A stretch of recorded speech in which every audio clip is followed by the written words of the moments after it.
I made these chicken wings in the air fryer. They come out juicy and so crispy on the outside. If you want to know how, let's just check.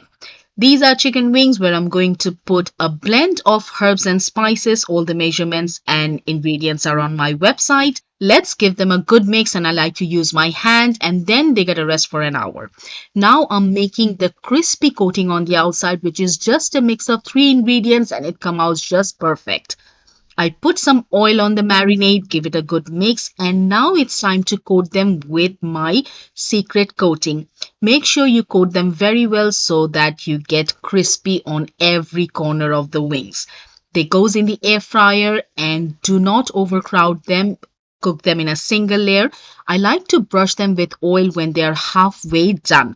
When they are fully done, they look something like this, crispy on the outside and perfectly cooked and juicy on the inside. For more easy and delicious air fry recipes, please follow.